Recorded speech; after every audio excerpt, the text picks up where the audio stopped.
así tan rotundo y contundente, pues aquí le agradecemos porque es para nosotros un honor y un placer, ambas cosas, tenerlo recurrentemente aquí en nuestra unidad académica y en nuestra universidad en general. Gracias también, Pamela, por las gestiones.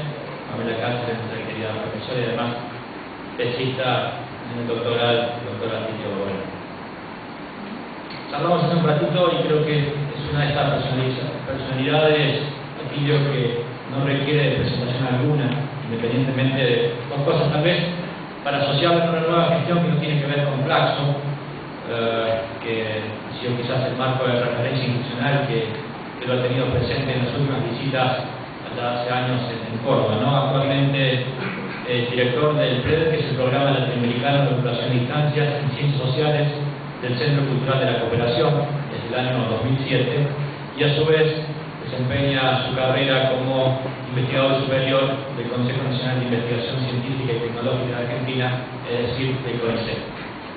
Comentaba hace un rato al profesor que hace unos días tuvimos una reunión, los directores de unidades académicas y decanos de Ciencia Política y Relaciones Internacionales del país en el marco de la Sociedad Argentina de Análisis Político.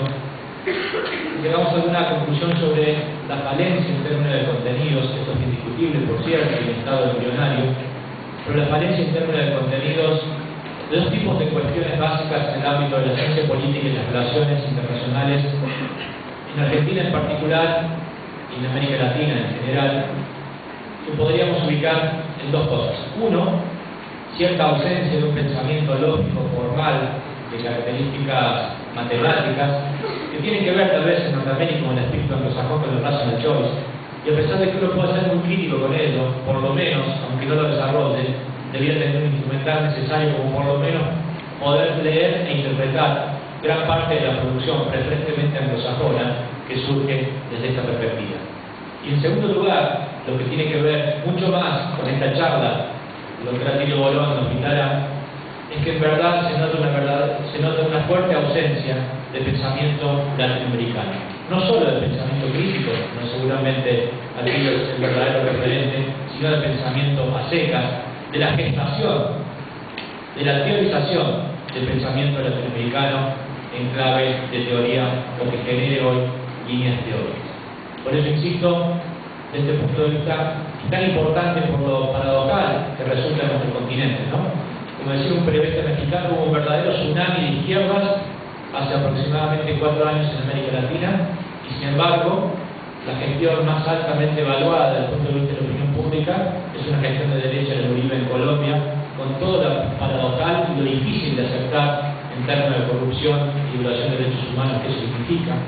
O el otro caso de una socialdemocracia, si así lo podemos llamar, como el caso brasilero con Lula, que tiene altísima aceptación personal, pero sin embargo su punto más flaco, más débil, es la corrupción. Es decir, qué interesante y qué paradojal que frente a un continente ampliamente tenido de izquierdas, todavía la corrupción sigue estando presente y la derecha se muestre, aún con ciertos vicios, como predominante en términos de la situación.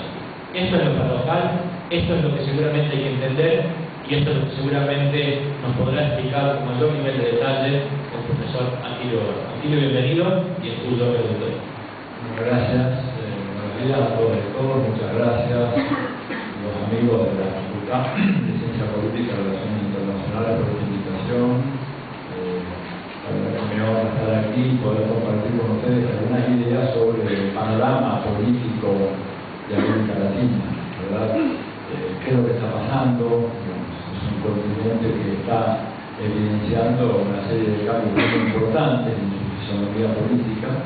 Están pasando cosas muy extrañas que antes no ocurrían en nuestra región, sobre todo en relación a Estados Unidos, la relación entre América Latina y Estados Unidos está experimentando cambios sumamente acelerados, con noticias prácticamente semanales que hablan de la intensidad de esta transformación.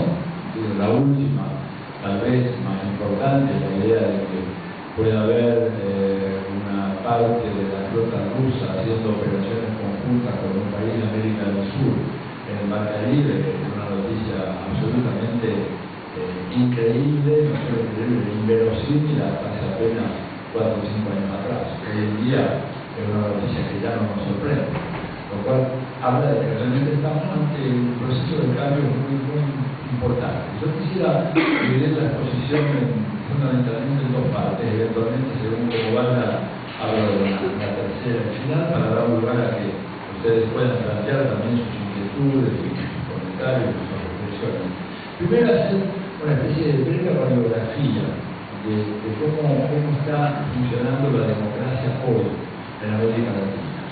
Una radiografía que la hago en función de la disponibilidad de una serie de datos comparativos que existen en una encuesta de opinión pública hecha por una organización, la organización se llama Latino Barómetro, tal vez algunos de ustedes estén familiarizados con ella. Latino Barómetro es una organización que está radicada en Chile, pero ahí se dedica a hacer encuestas en toda América Latina, con una muestra bastante grande por países. Bueno, por supuesto, ustedes saben que la técnica de la encuesta tiene toda una serie de matices que a veces ponen en duda algunas de las conclusiones, pero en general son datos que sirven para darnos una orientación general. Siempre hay que tener un grado suficiente de eclecticismo en relación a datos que, aunque parezcan datos muy duros, datos cuantitativos, etcétera, en el fondo marcan, lo que yo digo más que nada, marcan tendencias más que otra cosa.